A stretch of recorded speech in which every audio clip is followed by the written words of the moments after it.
Boa noite a todos. Graça e paz aos nossos amados. Como diz o apóstolo Paulo, que hoje iremos ver algumas palavras de um dos seus trabalhos do Evangelho, algumas de suas palavras que foi vocacionada pelo próprio Cristo a trazer para as suas igrejas, na sua época, mas também hoje para nós. Como dizia ele, graça e paz a todos os santos em Cristo Jesus. Eu costumo levar essas palavras desse grande apóstolo que sempre se dizia que era o melhor.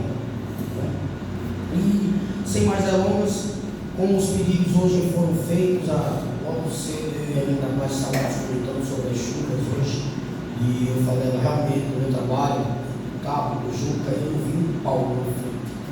E ela falou sobre o livramento que deu à sua amada filha, e realmente, chegando no cabo, eu vi uma carreta que na descida, eu acho que o pastor conhece, os pastores, é a BR Nova, você pega em frente, Porto de Galinha à esquerda, P60, Cabo Centro. Ela desceu, não teve freio, creio eu que para não fazer um estrago maior, ele mudou toda a direção para a esquerda, o cavalinho, que é a parte que puxa assim, ficou entre aquela mão que divide as vias, e eu disse, quantas pessoas o Senhor livrou nesse momento, né?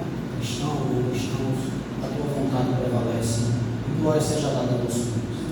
Queria convidar a amada igreja a abrir as suas Bíblias na carta aos Gálatas, capítulo 6, verso 10, 10º livro do Novo Testamento. 6:10, Gálatas 6:10.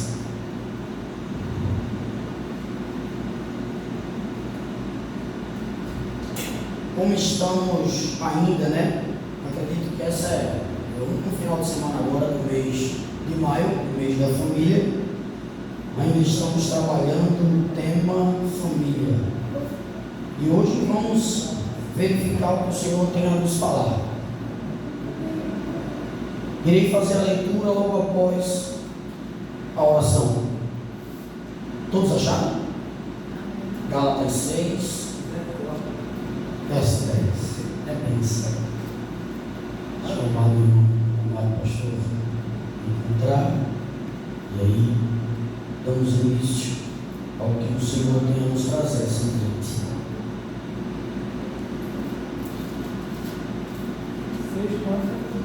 Capítulo 6, verso 10.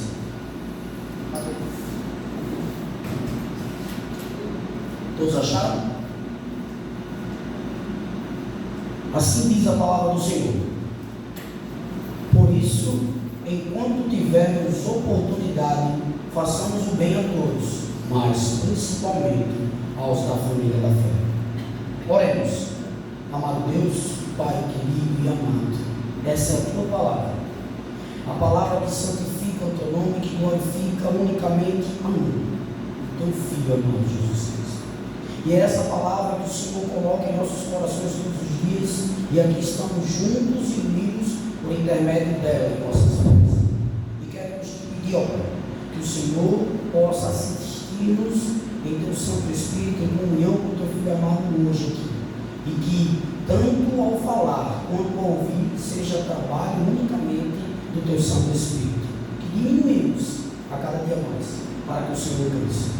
Traz a nós a tua sabedoria e que possamos, Senhor, nos firmar a cada dia nos teus preceitos e aprendermos a fazer a tua boa e maravilhosa vontade.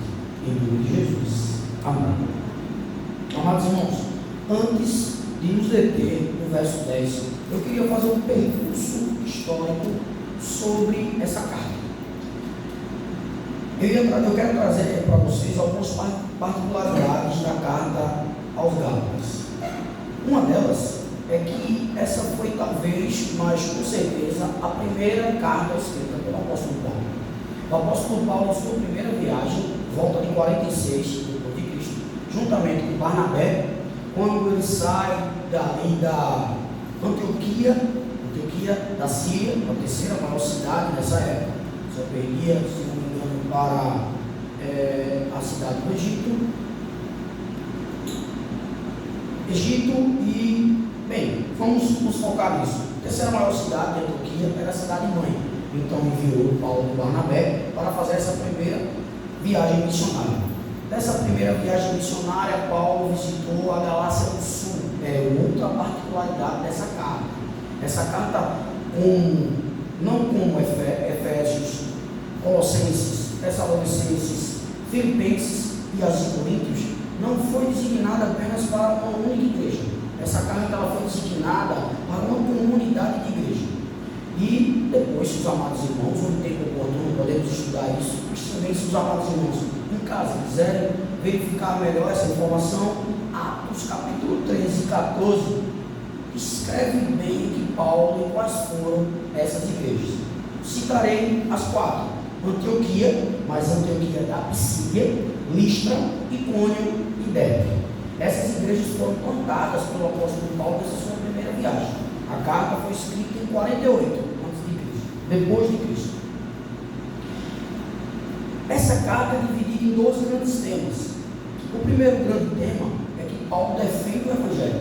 Acredito que se alguns dos amados irmãos já leram essa carta, podem verificar que no início Paulo começa chamando a atenção do povo da Galácia, dizendo: olha, aquele Evangelho que eu preguei a vocês, agora, por qual razão vocês se voltam a um Evangelho que não é o Evangelho? Paulo disse isso porque, na verdade, pessoas, judeus com certeza, estavam visitando a Galácia, essas igrejas, e pregando que para ser salvo, esse povo, tudo bem, falar desse Cristo, tudo bem, falar desse Evangelho, porém, tinham que circuncidar-se, cada um deles, e também guardar a lei. Só que Paulo disse: não, olha, qualquer coisa colocada a advento do Evangelho, o que o próprio Cristo já deixou, não é o Evangelho.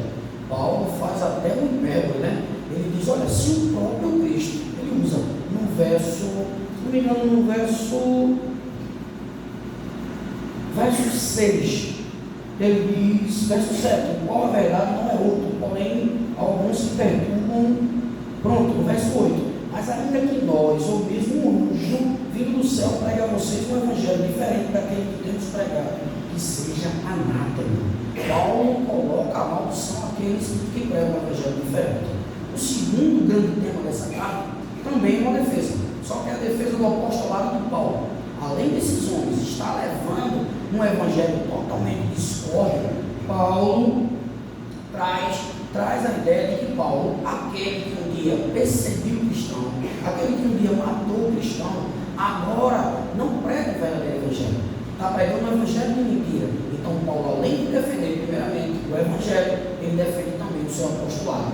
E todos podem verificar no livro de Atos, ao qual acontece a conversão de Saulo, quando era chamado no seu nome grego, e no caminho de Damasco, quando ele está indo, pegar aqueles remanescentes cristãos, a ordem do Sidério. Paulo deixa bem claro que foi por Cristo, somente por ele, o seu apostolado.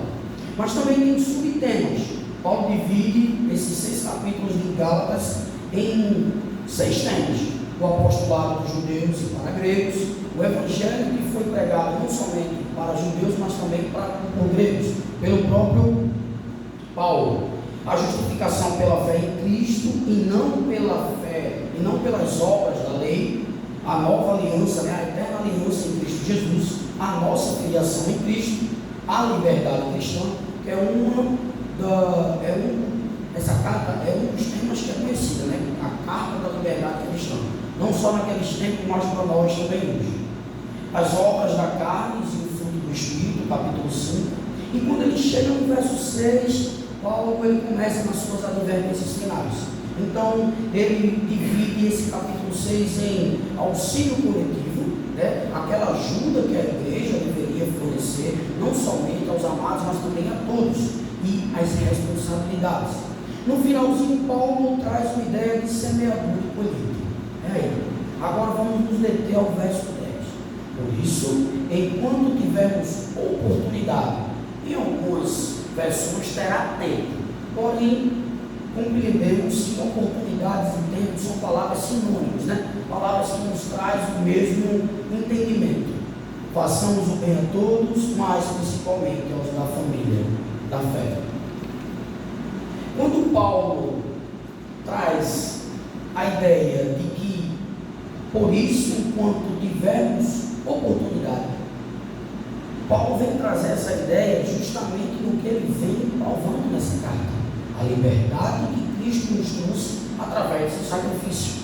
Essa liberdade que Cristo nos concedeu na cruz não foi somente para nos mantermos livres, mas de alguma maneira de braços cruzados, vindo à igreja de domingo a domingo, de quarta-feira a quarta-feira, orando, eu vou evangelizar talvez hoje. Não, Paulo também traz e diz que esse evangelho traz responsabilidades, e essas responsabilidades é uma ao qual levarei uma pergunta a cada um de nós: o que temos feito com o nosso tempo? Oportunidades está enquadrada dentro do tempo. Paulo, quando traz essa ideia de enquanto houver oportunidades, Paulo está dizendo o que estamos fazendo com as oportunidades dadas a cada um de nós por esse sacrifício, por esse evangelho. Mas a segunda parte dessa primeira, a parte A do versículo, também deixa: façamos o bem. Paulo não somente traz a ideia que essa responsabilidade, mas ele também traz a ideia de que nessa responsabilidade é necessário ser feito algo. Paulo traz a ideia de fazermos o bem. Aí eu pergunto aos amados irmãos: qual o maior bem do que o evangelho? Que bem há maior em nossas vidas, nós convertidos em Cristo Jesus, que possamos dizer: há outro bem maior do que o evangelho? É disso que Paulo está falando, é do evangelho, é desse bem maior que Paulo está ilustrando aqui, ao qual também, quando ele usa a todos, ele está ilustrando que não é por acepção de pessoas, como o próprio Deus não faz, não é por placa de igreja, não é por tipo de igreja, não é por pessoas, por etnia, por nações. O Evangelho de Marcos, capítulo 16, verso 15, podemos, se quiser, vamos abrir para verificar o que diz o Evangelho de Marcos. Marcos, capítulo 16, verso 15. Entenderemos bem o que Paulo quer dizer quando façamos esse bem a todos.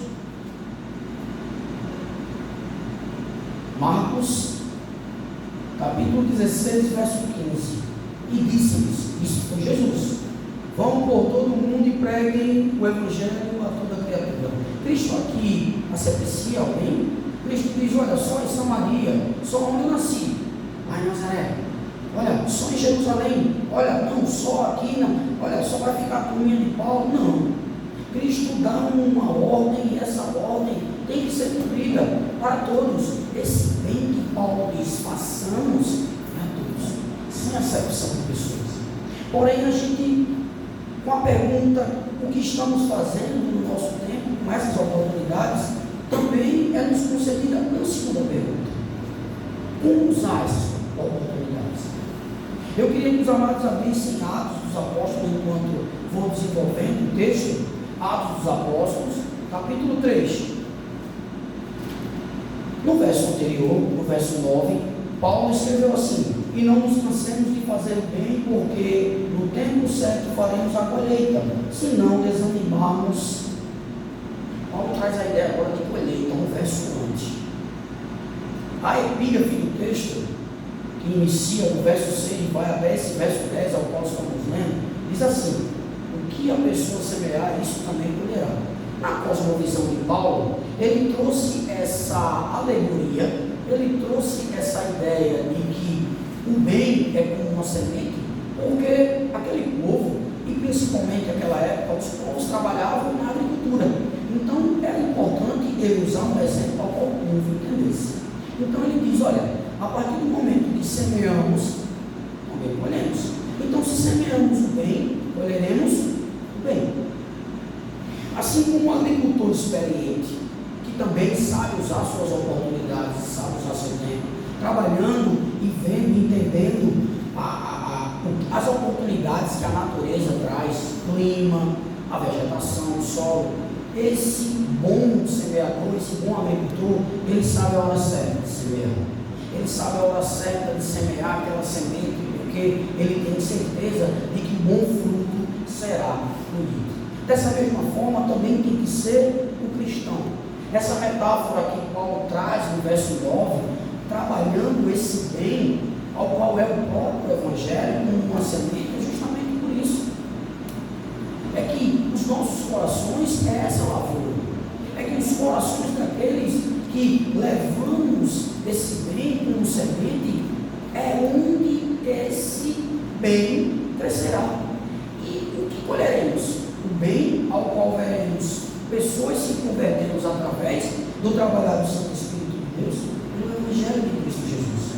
Os amados abriram a Bíblia, Atos capítulo 3. Eu queria enfatizar esse acontecimento do apóstolo Pedro aí, porque é justamente o que Paulo está trabalhando aqui. Deixa eu abrir a minha para ficar melhor. Atos capítulo 3, a partir do verso 1 até o verso 6. Acompanhe comigo. Enquanto Pedro e João ainda falavam ao povo, chegaram os sacerdotes, o capitão do templo e os saduceus, ressentidos porque os apóstolos estavam ensinando o povo e anunciando em Jesus a ressurreição dentre os mortos. Prenderam Pedro e João e os recolheram a casa adiante até o dia seguinte, pois já era tarde. Porém, muitos dos que ouviam a palavra creram, subiram o número desses homens e quase 5.000. No dia seguinte, as autoridades, os anciões e os escribas se reuniram em Jerusalém com o sumo sacerdote Anás, com Caifás, João, Alexandre e todos os que eram da linhagem do sumo sacerdote, e colocando os apóstolos diante dele, perguntaram: o que pode ou em nome de quem vocês fizeram isso? Então, amados, eu creio que eu troquei aqui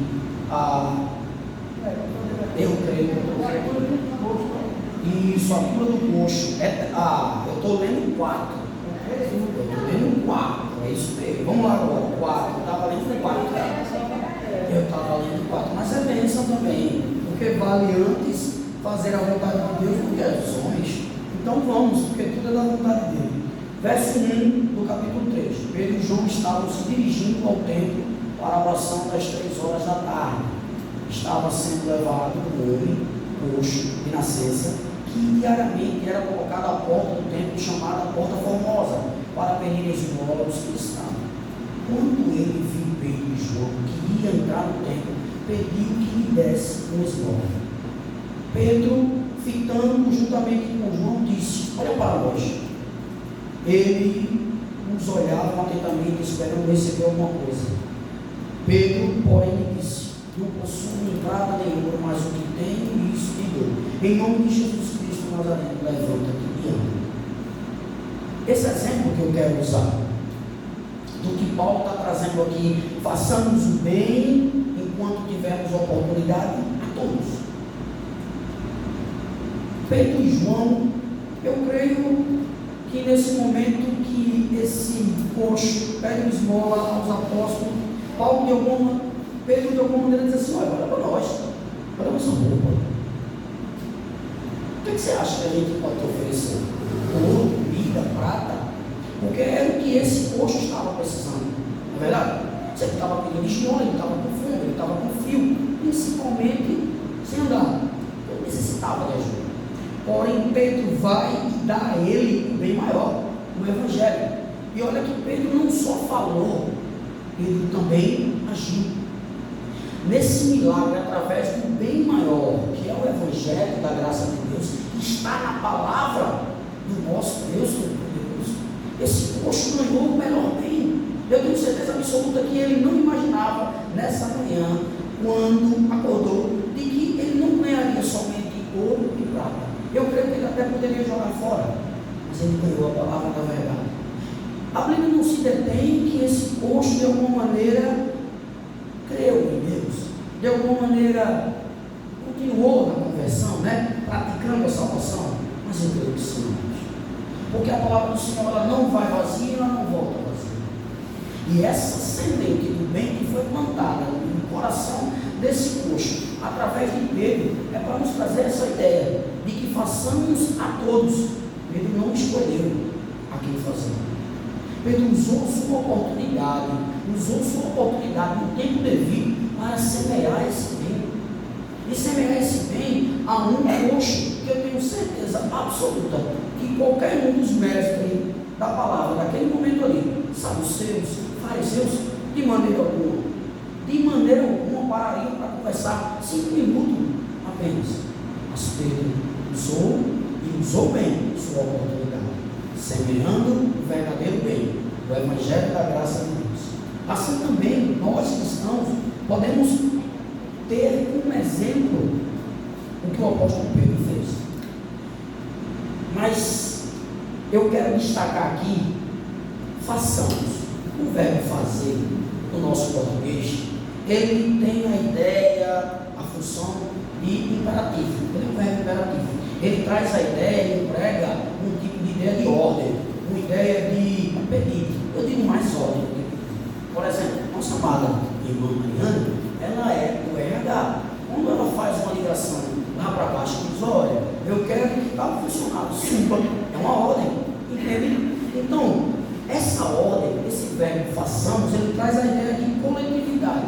Paulo não colocou esse verbo aqui por qualquer coisa, não. Vamos usar esse passado. Porque ele poderia colocar semear, né? Ele não já tinha usado no verso 9. Toda perícope ali usa a ideia da semeadura e da colheita. Ele poderia continuar no verbo semear o bem a todos. Não, ele usou fazer. Porque é uma ordem, fazer. Mas o fazer, como Pedro fez, não somente pregando, não somente falando, mas também assistindo, também indo até a casa do irmão, também pedindo a Deus em oração que abra nossos olhos espirituais. Senhor, eu preciso olhar mais para a igreja. Meu Deus, eu não preciso só em casa orar. Eu estou orando, mas não está bom. Às vezes eu chego, um amado irmão ou irmã está cabisbaixo, e às vezes eu sinto no coração. Eu perguntar, mas de alguma forma eu não pergunto porque talvez o irmão não queira falar, ou eu tenho algum tipo de restrição com o irmão, porque o irmão é X, é A, é B. Não. Da mesma forma que Pedro não teve restrição com aquele coxo e respondeu com o Evangelho, temos que ser nós cristãos, trazer o Evangelho dessa forma, plantar essa semente, não só falando, mas também assistindo. Como a irmã Mari pediu agora há pouco aqui, a nossa amada irmã Diana está debilitada, nós sabemos que ela passa todos os dias na casa dela. Não somente oração, mas uma visita. Amor, vou falar com o pastor da igreja. Olha esse pastor, viajou, estou umas férias aí, um abençoado aí. Meu irmão, estamos aqui, ó, passa 2 semanas, você, sua esposa, seu filho. Diga aí, meu irmão, lugar? Bariloche, friozinho, mas é um lugar bom. Meu nome, né? Entende? Não, isso tem que partir de cada um de nós, levarmos o Evangelho, não só no falar, mas na ação. Quando Paulo diz esse façamos, ele quer que não somente pregamos, mas também façamos, praticando, assim como o próprio Jesus Cristo praticou. Ele não só falou, mas ele praticou. Lembra quando Jesus lavou os pés dos discípulos? Que foi o que ele disse? Eu faço isso para que vocês cuidem uns dos outros, para que do mesmo jeito que eu lavo os pés de vocês, vocês lavem os pés uns dos outros, vocês cuidem uns dos outros. Estamos aqui, amados irmãos, para cuidarmos uns dos outros. Além de pregar esse Evangelho, viver nesse Evangelho, falar desse Evangelho, andar nesse Evangelho, porque, afinal de contas, o Deus e o Cristo que pregou esse Evangelho, onde é que ele está? Digo igual aqueles 2 varões galileus. Por que é que olha para cima? Porque esse mesmo Cristo que subiu vai descer. Vocês esperam por quem? É por um homem que promete algo na previdência e não consegue chegar? É por picanha mais barata? Não, a gente espera pela verdade do mundo, a gente espera pela luz do mundo, e nessa espera, enquanto houver tempo, temos que semear esse bem. É o Evangelho da graça de Deus, para que todos e todas as nações compreendam e entendam que Jesus Cristo é o Senhor. A segunda parte do verso, Paulo traz uma ideia que a gente pode tirar como uma observação. Paulo diz: além de fazer o bem a todos, além de levar o Evangelho, além de semear essa grande semente, acabou por aí? Ele diz que há uma maior importância em alguns solos essa semente ser pregada, essa semente ser semeada. É aqui, meus amados. Aquela comunhão que a gente tem todo domingo, que é maravilhoso. Essa quarta-feira, que às vezes está tão vazio, eu sei, o coração não entristece. Mas entregue na mão de Deus, porque a igreja é dele, não é nossa. E se for por tristeza, porque não tem muitas pessoas louvando a Deus, amém. Mas não coloque no coração da igreja cheia, porque a maioria da igreja que está cheia, quando a Bíblia é aberta, ela se vazia. O povo não quer buscar responsabilidade. E o Evangelho é responsabilidade. E é essa responsabilidade que Paulo traz aqui para nós, principalmente aos irmãos da fé, principalmente às famílias da fé. A nossa família é importante? É nosso sangue, nosso filho, nosso neto. O pastor tem seu filho, o pastor Alano tem seus 3 filhos, a irmã Marta, sua família, a irmã Vânia, sua mãe, suas irmãs, a irmã Ruth, seu esposo e seus demais familiares, a irmã da paz, enquanto ela sempre coloca a sua família nisso.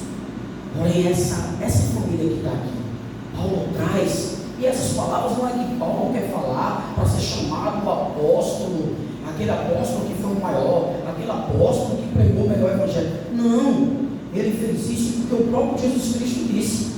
Abra sua Bíblia em Marcos 3, verso 33 ao verso 35, aí veremos bem o que o nosso Senhor falou sobre a família e a família dele. Aí entenderemos bem o que Paulo quer dizer quando chama a atenção que em primeiro lugar é os da família, é os da casa, né? Podemos usar desse modo. Marcos capítulo 3,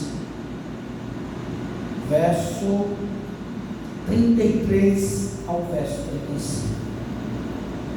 Então Jesus perguntou: quem é a minha mãe? E quem são os meus irmãos? E olhando em volta para os que estavam sentados ao seu redor, disse: eis minha mãe e meus irmãos. Portanto, aquele que fizer a vontade de Deus, esse é meu irmão, minha mãe e minha irmã. Amém, meus amados? Está aqui, ó. Foi o próprio Jesus Cristo, foi o próprio que trouxe a cada um de nós essa semente ao qual Paulo traz aqui, designando o bem e o bem maior, que é o Evangelho, ao qual diz bem aqui que é a família que devemos nos preocupar.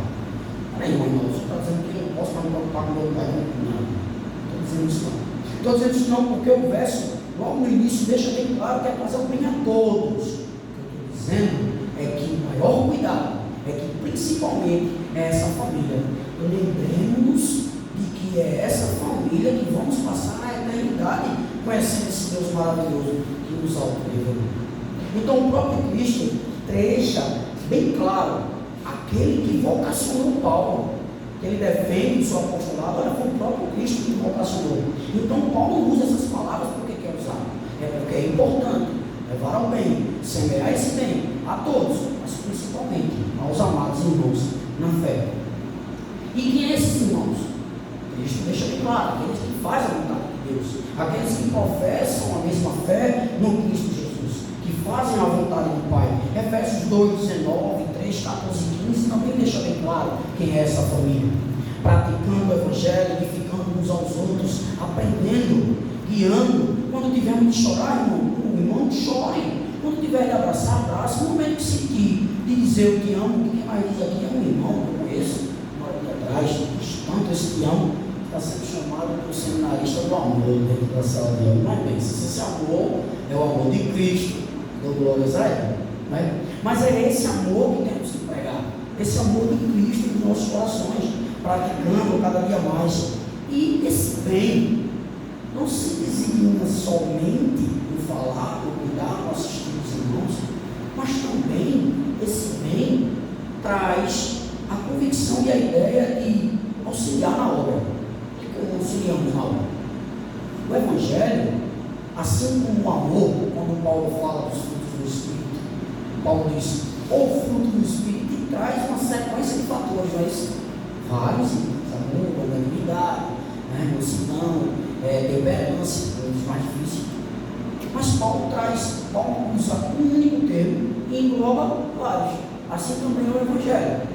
Não é só pregar, não é só ajudar, chorar com os irmãos, abraçar, mas é a oferta, a contribuição para a boa obra, que é a obra do Reino de Deus, para o crescimento, aquela oferta viva que tanto vemos que necessitamos. Estou dizendo para o irmão ir lá para o outro lado, nessa cidade, onde a irmã Marta acabou de falar agora há pouco. Não, para isso, não estou dizendo isso. Se Deus quer dessa maneira e for projeto dele nas nossas vidas, sim. Mas o que eu estou dizendo é que esse bem também é semeado a partir do momento que estamos aqui dentro de nossa igreja local, estamos aqui participando. Pastor, o que é que eu preciso fazer? Pastor, meu coração tem tocado tal ministério. Ore a Deus primeiramente e depois procure o pastor, procure o líder daquele ministério. O Senhor, eu quero trabalhar, porque é isso que Paulo diz, enquanto houvermos tempo, haverá um dia, meu irmão, que esse tempo vai acabar. Não somos desse mundo. E quando Cristo voltar, ele perguntar a cada um de nós: o que fizeste com o meu evangelho? Aquele dia tu tinha que pregar. Pregas. Cada um de nós vamos ter que dar conta ao Senhor desse tempo, de saber ponderar e usar essas oportunidades.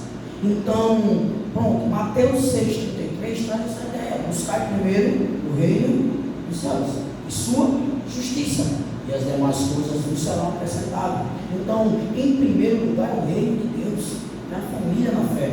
E é trabalhando dessa forma que o apóstolo Paulo trouxe essa ideia na sua cosmovisão daquele momento ao qual a igreja estava passando pela depreciação daqueles falsos profetas, aqueles lobos travestidos de pastores, como hoje vemos. É nessa mesma palavra que também pode ser pregada em nossos corações hoje.